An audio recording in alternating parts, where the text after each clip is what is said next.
All right, everybody, let's do this segment. So it's right at 7 o'clock. Welcome to Parents Helping Parents. Thank you so much for tuning in to our live chapter, our virtual chapter in our webinar. We're a group of volunteers, parents, grandparents, friends, community members who are here to offer support.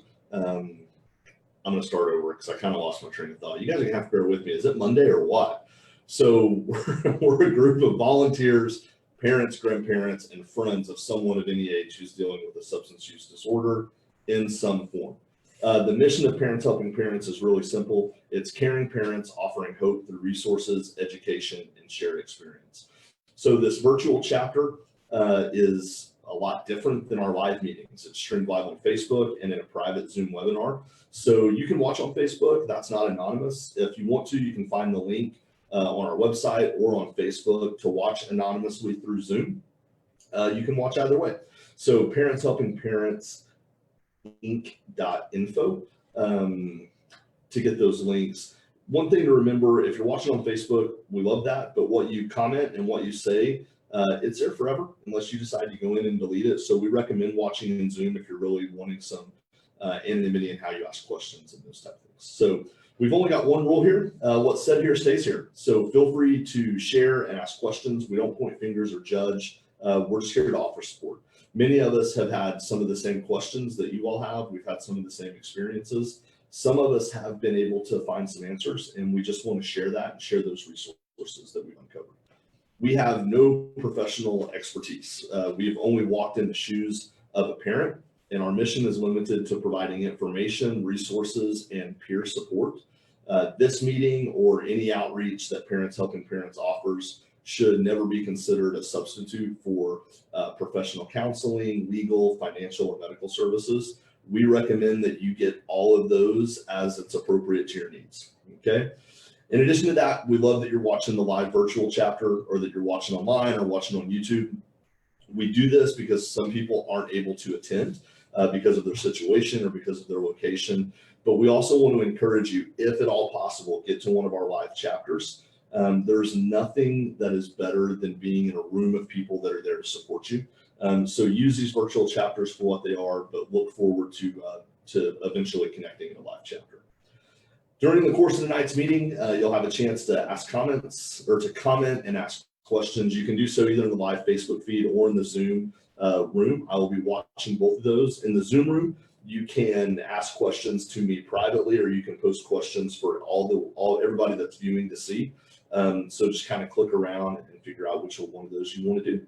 If you want to be on our undisclosed email list, comment in the thread. We will add you to that. We don't spam you. We just want to keep you up to date with meetings and different things that are going on. Also, if you want to participate as a volunteer, we can use all the help we can get. If you want to help us find speakers, if you want to be trained to answer the helpline, sit at our table at different conferences and spread the message, all that stuff would be great. So tonight, as always, we have to be flexible. The person that was supposed to speak, unfortunately, had the flu and was in the not emergency room, but the emergent care places. Today being tested for the flu and getting medication. So we're kind of switching gears and doing something off the cuff, but still really great. So with us tonight, we've got Jessica Stoops. All right. Excellent. Any relation to Bob Stoops? Not enough that I think we can count. Okay. Doesn't count. That's fine. We're not all OU fans, right? Out there. Cowboy Nation, shout out. So we've got Jessica Stoops, who is a private practice therapist at New Leaf here in North Oklahoma City, Edmond. It's kind of right on the border, right? So up on Memorial. So she's got a lot of interesting things to share. I will kick it over to Jessica and we'll get this thing rolling. So my name is Jessica Stoops. Like he said, I work in private practice and I feel really excited to be here. One of the things that I work quite a bit with is trauma. And I think of that as big trauma and little traumas. And I think sometimes we can minimize the trauma that we go through. And so when I was asked to speak, I was trying to think of something that I could bring that could be helpful. And so I kind of thought about the grief that comes along with being related or being in a relationship, whether that's a family member or a caregiver or romantic or friendship with somebody who's struggling with addiction. And I think of the grief that comes along with that. I think sometimes we think of grief as only being something when we lose someone, when they pass away, but I think there's so many more layers of grief that comes along outside of that. And so in the past, I've worked with families who have gone through hard situations and they look back on their past and all their past memories are jaded. And I think a similar thing can happen when we experience a love or we love someone who struggles with addiction. We look back at memories and we think, were they using then? Was this one of the reasons they started using? What could I have done differently? And I think sometimes that we minimize our feelings. I think we think it's not a big deal of all those tainted memories. You know, it's not that hard. They're struggling more than we are. And so we minimize the pain that comes along with being a caregiver or a loved one to someone struggling. And so I want to give some examples because I like examples. They help me understand things and it helps me figure out a good way to describe things. So if we look back on a birthday party and let's say our loved one slept through the entire thing, and at the time it felt like no big deal. And then later we find out that maybe they're struggling with alcohol or substances of some kind. We can start to look back at that memory that maybe was once a really awesome memory. Maybe we had some really good times. Maybe we even laughed with this person, even though they slept through part of it. And now this memory all of a sudden feels not as happy. And so we can have grief of the fact that these memories are different. This person is different than they were. And even these once happy times have now changed. And so my biggest thing is when working through grief or traumas, which I think when we figure out somebody's been struggling with addiction, whether it's a newer, they struggled with addiction for the last year and we had no idea. I mean, there's all these moments that we now have to figure out how do they fit into our story now of how do I fit into the fact that maybe my best friend was struggling with an addiction on a night that felt really happy to me and I feel like maybe I'm missing. And it's a hard process to go through, but one of my biggest things is figuring out how do we find a safe place, a safe space to feel these feelings. Because I think as caregivers, or maybe not always caregivers, but the support of somebody struggling with addiction, we often put ourselves last. We put their needs before our needs, and then we forget that our feelings matter as well. We forget, or maybe it's not forget, we're in crisis mode, right? We're struggling, we're trying to make ends meet, we're trying to do everything we can to be there for that person and just to get our day-to-day life going. But we have to figure out a way to get a safe place for us, a safe place for us to start to process and figure out how does this struggle, how does seeing all this impact me? Because it's not hard, it's not easy to see somebody that we love struggle in that way. And I don't think it's an overnight process. It's not something that we are like, okay, I'm going to get over this. I'm going to feel these feelings and then I'm going to move on. I think it's giving ourselves that space to feel these feelings. I don't know how many of you have rode on an airplane, but there's a spot where they say, put on your mask first before you help anybody else. If the plane goes down, we have to take care of ourselves. And I think that's the hardest thing because when we see somebody else struggling, all we want to do is give to them and take care of them, but we have to figure out a way to keep ourselves full, keep ourselves at a place where we can pour out what we have. And so my biggest thing is just recognizing the pain that we go through, the pain that we experience when seeing our loved ones struggle, and maybe recognizing that the addiction started because of some trauma of their own, or maybe they just didn't know how to handle their life. And so understanding their addiction, I mean, it's hard to see that. It's hard to see that on repeat. It's hard to beg that person to stop and them not stop. And I really, from what I've heard about this organization, it sounds like a really great place to just see that we're not the only ones experiencing this, not the only ones dealing with some struggles like this. And so I think it's about figuring out how can we share stories so that way we realize we're not alone in this process and be there for each other to create that safe space. I often see people minimizing their struggles during, whatever it may be.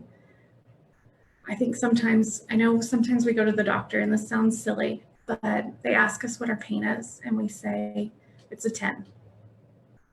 And that's okay. But with emotional pain, if I ask what somebody's pain is, sometimes they say, well, it's not as bad as so-and-so's. So my pain can wait.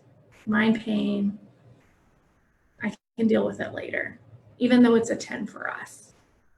So figuring out how can we validate and experience this pain? Because I think there's two ways in which we cope. There's the way of figuring out, how do I self-soothe? How do I deal with this so I can get through my day, but also how do I feel it? So self-soothing and feeling the emotions. And I think often we minimize those emotions of, well, you know, it's one of the, well, at least my arm's not broken. We do that with physical injuries, but we can also do that with emotional injuries. We can minimize what we're going through because somebody else has it worse.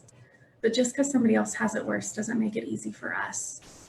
It makes it just adds this level of shame of, well, I'm having a hard day, but so-and-so, I'm going to say Karen has it harder than me. So I'm not going to feel pain. I'm going to feel bad because I'm hurting. So it's figuring out, how do we take away that judgment from the fact that maybe on this pain scale emotionally, I'm at a 10. And being okay with the fact that this is the worst pain that I've experienced emotionally. And even though I'm still surviving and going through my day-to-day functions, it's still really, really challenging. And acknowledging the fact that this is hard and I need a safe place to experience this. And memories have changed. Maybe our significant, the person, our loved one that's struggling with addiction, maybe we're figuring out how, I think there's different stages. Maybe we're figuring out, how do I love them now that they're struggling with this addiction? How do I love them now that they're in treatment for it? And how do I support them in that? And then how do I love them now knowing that they're in recovery? Because these are all different people we're kind of getting reintroduced to. We're rebuilding trust with them.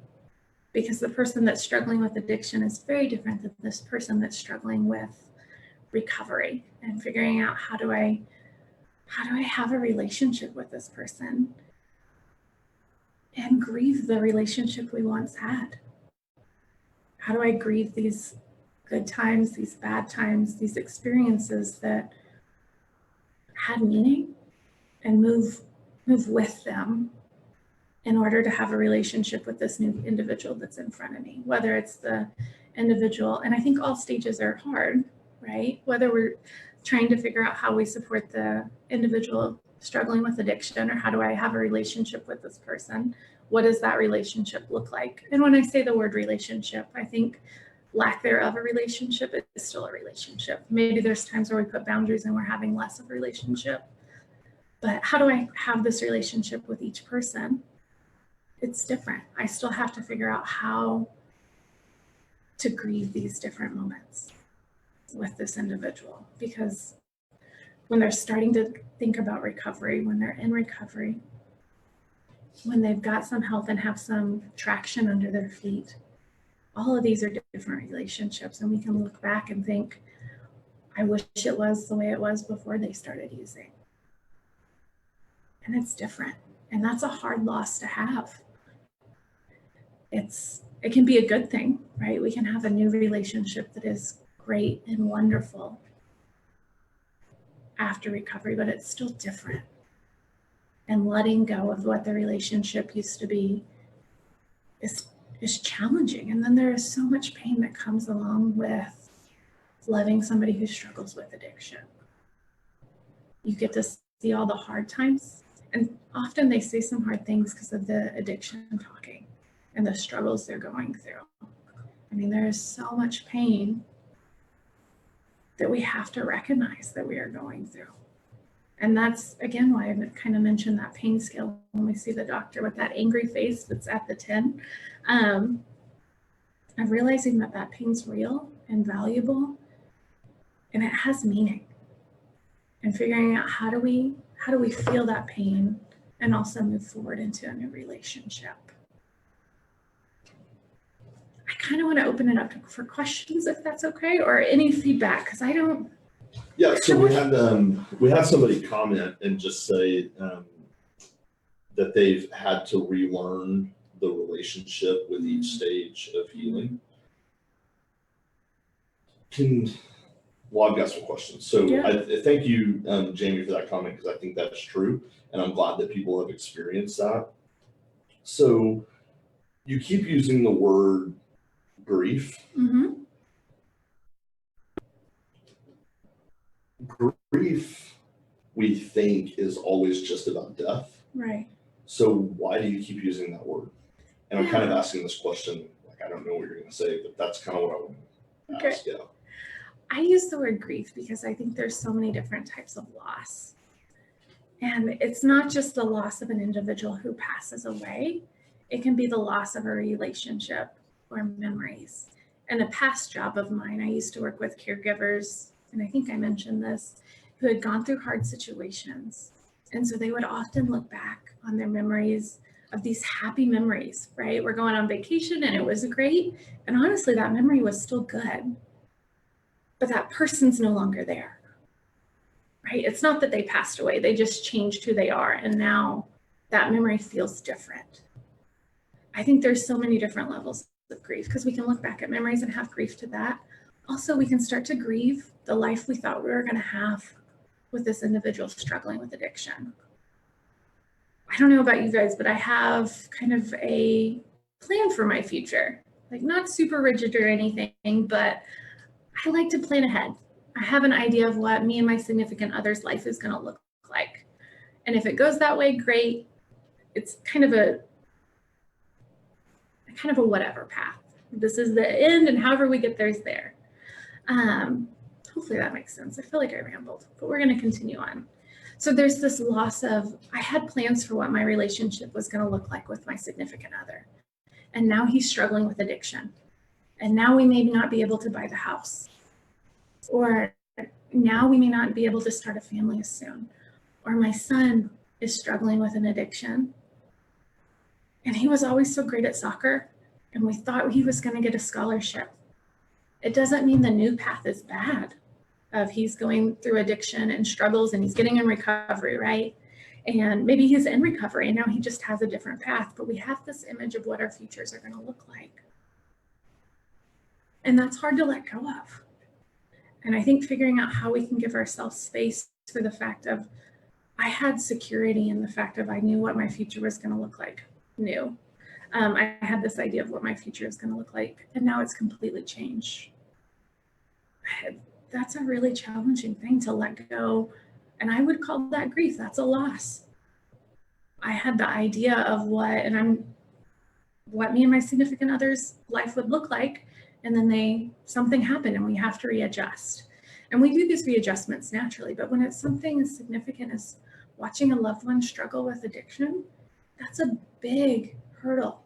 That's a lot of pain. And let's say that you and your significant other had plans to retire, and then your son starts struggling and retirement gets placed on hold.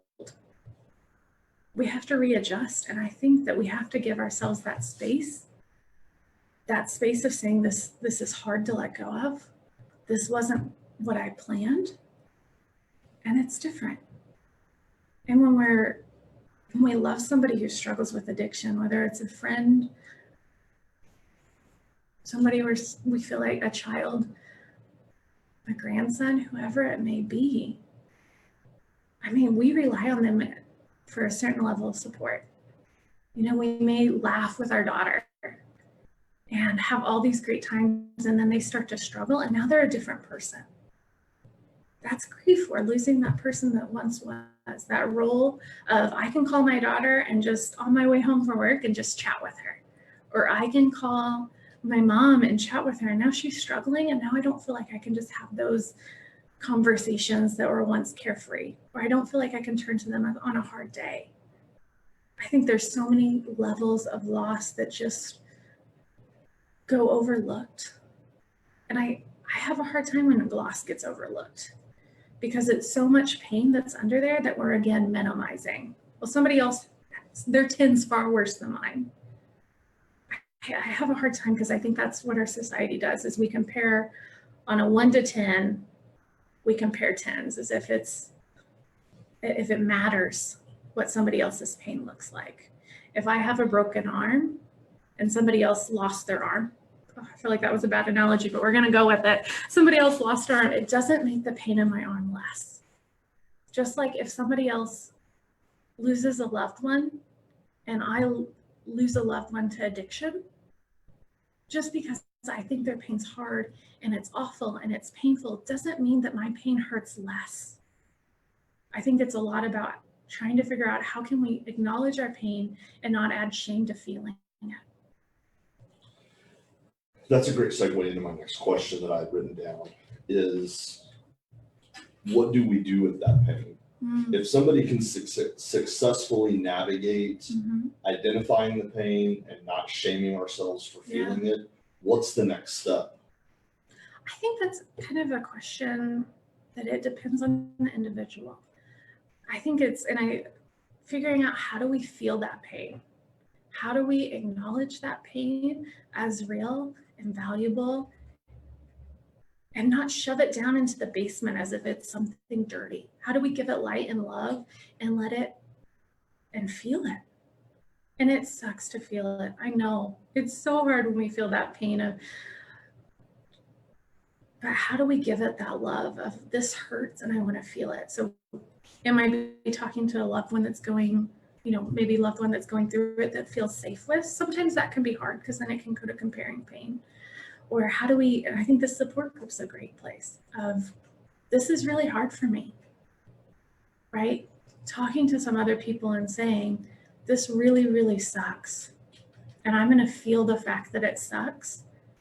And I'm going to acknowledge it. And I'm a big person that I think everybody has their own ways of coping, of whether it is art or running or journaling or talking and figuring out what works for each individual. But I do think giving that pain a voice, however that may be, whether it's making a collage and letting yourself feel it by tearing out the pages or splashing the paint, and just maybe sometimes we have feelings that we can't put a word to, but I can show you how it feels with music, or I can show you how it feels by splashing some paint on a wall.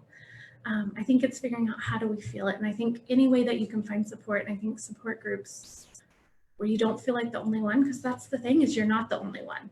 But I think we hide this because we don't want anybody to know that somebody's struggling, but we're all here struggling. We just all have our own individual struggles. How do you continue to love a family member who's hurt you, whether it was in their active addiction or some sort of abuse? I feel like you said something about that, like how do we love someone that maybe has hurt us? How do you do that if you've got a loved one that's struggling with addiction? And we know that people that are struggling with addiction oftentimes hurt the people in their family, maybe not intentionally, but as a byproduct of the family disease. So how do families continue to love that person? What does that look like? I think it's with one, and I feel like I go on rants, but it's acknowledging the pain. I got in a car accident, which feels off topic, but stick with me. I have a point, I swear. I got in a car accident about 5 years ago, and it was a complete accident. I actually rear-ended somebody. I wasn't paying attention. And I got out of the car and I said sorry to the individual. And I hurt them, right? Their car was messed up. Not bad. It was a fender bender. They drove off fine. I drove off fine. But let's say hypothetically they get whiplash. Whether the fact that I rear-ended them or not was intentional, we still have to heal that injury. And I think it's the same with if a loved one hurts us, whether it's in their addiction and they didn't mean to, or they didn't mean to, we have to give ourselves that space to heal. So that way we can continue to love. And I think it's about figuring out, some boundaries to set and boundaries are going to look different for everybody. And I think the thing is with boundaries is they're not selfish. They're a way that I can love somebody. So I always think the people that have the firmest boundaries are one of the most compassionate people, because when they say yes, they mean it. And so it may be saying no to somebody that you love to keep yourself safe so that way you can love them in that fashion. But I do think it's about healing that injury so that way you can be present for them. And it may take time. I think that's the hard thing is we live in a society where we want everything to heal quick. And I get it, it sucks. But it's a process. So giving yourself that time to heal, setting up boundaries as you heal, and maybe those boundaries start off really firm, where we have to put more distance than we would like, and then slowly letting them back in to re-earn our trust so that way we can kind of recreate the relationship together. I think when somebody struggles with addiction, no matter where they are in the process, it is redefining that relationship together, and those boundaries sometimes are a little firmer depending on where they are. You know, we're going to let them in slowly. They're going to regain our trust. And if they do regain our trust, we're going to let them in a little bit more and a little bit more. And if they fail, which we're all human, we all have the right to fail, whether we're struggling under addiction or not, we may fail. And so we might put a little bit more boundary if they do fail. And then we're going to keep trying in that relationship and kind of redefine it together. Let them help redefine that relationship and earn some forgiveness. Somebody I thought was going to ask a question. Okay. They raised their hand. I don't know what that means.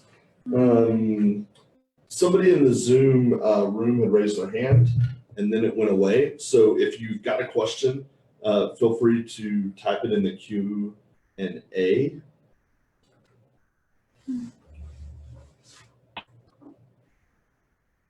Maybe she'll type it in a second. I think you answered this pretty beautifully in what you were just saying, but my question was, what does it mean to create a safe space in a family? And I think you kind of answered that with your boundaries. Is there anything you want to add to that? Because you said that at the beginning that families have to have safe space to deal with pain. So would you add anything to that as opposed to what you had just kind of discussed about boundaries? I think one thing with boundaries, I think it very key is boundaries and rebuilding that trust. But I think also realizing the rights we have in a relationship of when we struggle with kind of rebuilding a relationship is we always have the right to say no. And so I think that's a hard thing when we're trying to be a caregiver or a loved one to somebody who struggled with addiction and is now in recovery of it's okay for us to say no. And that person regaining our trust has to learn how to accept it. And also being able to say maybe. I think sometimes when we're learning boundaries, especially when we love this person, when we still love them, when we love somebody so dearly, it can be really hard to say no to something, especially if we have it right there. So for example, if someone says, hey, could you help me move? It might be saying maybe to that person that has broken some trust for a while. So that way we can put some real thought into it of, can you help me move? We're going to go with that example. Maybe let me get back to you tomorrow, because we can have such an impulse to say yes. And figuring out, do I really mean yes in this moment? Is this really something I can do? Am I stretching myself too thin? And maybe we leave and the next day it's like, yeah, 100% I can totally do this. But giving yourself permission to say maybe, so that way you can think it through and think, do I really mean yes? Or do I need to say no on this one and take care of me? So that's, I think, figuring out how do we create a safe family again is giving space for everybody in that family to have these boundaries and say no at times, which can be really hard in a family relationship. You opened up at the beginning of your discussion saying that we've got to make sure that we take care of our own needs. Yeah. Why is it dangerous emotionally to put other people's needs in front of yours, especially like during a crisis?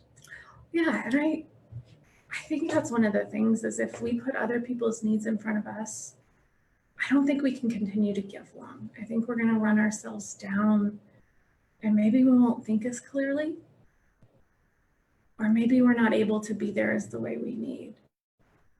And also at the end of the day, we have to take care of ourselves to be there for them at all. And I like to use the word needs. I think sometimes, and I see it a lot in addiction too, we confuse a need with a luxury. And so like the need to say the need to be able to say no in a relationship, or to be respected, or to be cared for, that's a need, not a luxury. And so sometimes I think we can see of, well, it's okay that they talked bad to me because he's my son and I gotta love him anyway. There's a way to go about that and say, that wasn't okay and I'm still gonna be there for him, but a need of mine got pushed against. And so I often recommend to people sometimes is sitting down of, what do I need within a relationship? So that way we stop putting ourselves last, because we do, and it can be basic needs of like, I need 8 hours. And if a crisis comes up during this time, that's kind of a, can you come get me kind of situation where they could find a different solution. I'm going to put this need first. Or I have the need to be respected.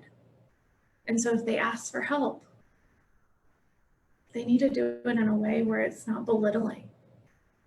And I think it can be so challenging because when we get in the moment, we can often dismiss some of our needs, some of our rights in relationships. And so sitting down when we're in that clear space of, what do I need and how will I say maybe, or how will I set boundaries? Because we're redefining these relationships. And part of it is saying, I have value, and my value is I want to help you, but you got to ask nicely, which isn't too much to ask. So we are open for questions and answers from anybody that's viewing on Facebook or anybody that's watching on Zoom. So this is the point in every meeting where we just embrace the awkward silence while we see if anybody's got a question. Don't be shy. Yeah, if you guys have questions, let me know. I feel like I do better answering questions or having that dialogue, because honestly, most of the time a question sparks something that I can answer, and probably everybody else is thinking it and maybe too shy or feel like they're the only one. I don't know how many times there's a question asked that other people are like sitting and they're like, thank goodness somebody asked it, because I was going to try and Google it and I've Googled all this and there's not these answers.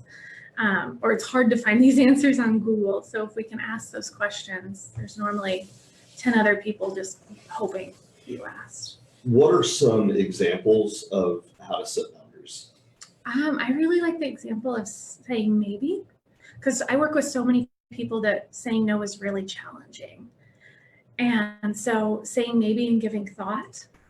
So if they ask for a favor, or if they ask, let's say they ask for money or they ask for time, of maybe let me get back to you. Or so setting boundaries can be as simple as saying no to helping them with something, or giving money, or our time, or our emotions. There may be times where an individual calls and says, I want to talk to you about something hard. And we might have to say, I'm so sorry, I can't talk to you right now. I need to put myself first. Or I can't handle this right now. And so figuring out how do we put our needs first. I think the biggest thing is being able to tell that individual no and have them accept it. And I think that's the way that trust is built, is if somebody says, hey, Jessica, do you want to go for coffee? And I say, no, not this week, thank you though. And they accept it. We can feel more comfortable giving them a yes later, because we know we have this option. So I think boundaries is a lot with sharing however much we want to say. Of if an individual asks me a question and I don't feel comfortable saying I don't feel comfortable. Or, I think the biggest thing is time and emotion. So maybe I'm not going to share my time, my money, or if you ask a personal questions, I may not feel comfortable saying it right now. And it can be hard with loved ones. I keep reiterating that because I think it's so important. And I think we often minimize how painful this can be to say no to a loved one when we really want to give them help, but we also don't want to enable the behavior. I mean, it's a hard balance. Still taking questions and answers from anybody watching on Facebook or anybody in our Zoom webinar room.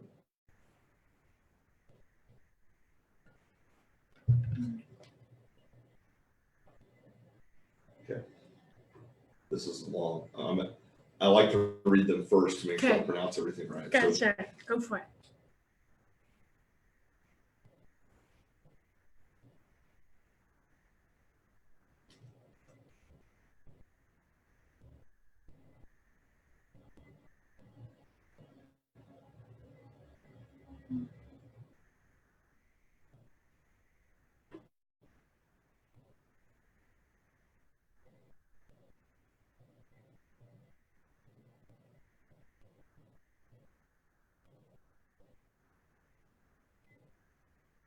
So this is more of a lengthy comment, but I'd like to read it anonymously, of course, just because I think there are some points that you might speak to it as well. So I'll just read it verbatim. I believe taking a moment and a step back from the situation that makes us uncomfortable gives us an opportunity to look at the reason for why it feels uncomfortable. I was in active addiction for 10 years and said yes to everything. And I surrounded myself with using friends who said yes to anything the same way that I did. Now that I'm on the opposite side of things, now I'm on the opposite side of things. This weekend, I visited a friend in the hospital who nearly passed away from an overdose. It was very beneficial to go through this sober for me because I typically run away from anger and sadness because I don't like feeling that way. My typical response is to get high or to get gamble so that I don't have to deal with those feelings. And I have come to find that it is very important for me to express my sadness and anger when I feel it, because it is a feeling. I won't feel that way forever. I've always been the one messed up and never the one that's been sober and trying to help. It is really scary and a completely new experience for me. I think that's such a beautiful comment of just recognizing that this is a hard thing. And I think that it's a new way that we're trying to figure out. I think we are so used to saying yes because we want to people please. We want people to like us. We want to have a good time or do what we need. I want to fit in. And so figuring out this new experience of saying no or saying maybe gives us an opportunity to really mean it when we say it versus kind of kicking our feet like a toddler, when we yeah, of course I'll move, but I'm going to throw a fit when I'm there. I would rather say yes and mean it and really be able to help that person. Or, as simple as going to get coffee with somebody. I'd rather say yes and actually have the time to spend and have a meaningful conversation with somebody than to say yes and not mean it and be resentful of that person. And so I loved your comment. It shows true vulnerability, which I think is so tough and so much needed in this struggle of supporting somebody going through addiction. And as we figure out how to recover from addiction ourselves, that vulnerability of how do I feel this anger? How do I feel this sadness? Because it's uncomfortable and I don't like it. I just appreciate your vulnerability. That takes true strength and resilience.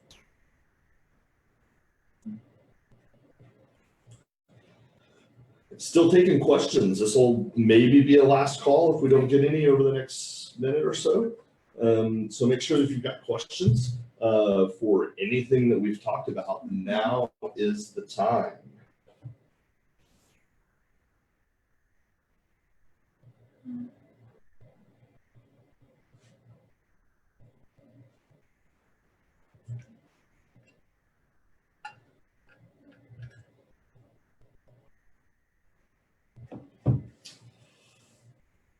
That was the awkward silence. Okay. That was your chance, everybody. So thank you so much for being here, for sharing some of your expertise with us. Do you tell people quickly maybe how to get in touch with you if they're interested in maybe coming to your private practice, getting additional services, or maybe they've got other things that you might be able to help them with? How do they reach out to you? How do they get in touch with you? Probably the easiest way is to go to my website. It's jascounseling.com, or you can shoot me an email at jessica@newleafok.com. And I work with a lot of trauma as kind of my specialty, and figuring out how we find better ways to cope with the things that we've gone through. So reach out on my website has my email and my contact information. I'm quickest at replying to email. So just shoot me an email and I'm happy to chat or help however I can. All right, Jessica, thank you again. We really appreciated it. For everybody that watched, thanks for joining us. Make sure you come back 2 weeks from tonight, same time, 7 o'clock. We'll post a new Zoom link. If you remember, my good friend and therapist, Chris Neal, will be with us next week.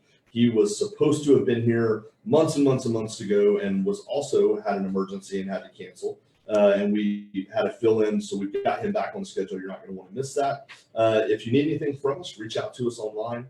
And as always, the number one thing that you can do for our organization is share our content, follow the Facebook page, share that stuff, because we want to help as many families as there are need, which is a lot. So thanks for joining us, and we'll catch you guys next time.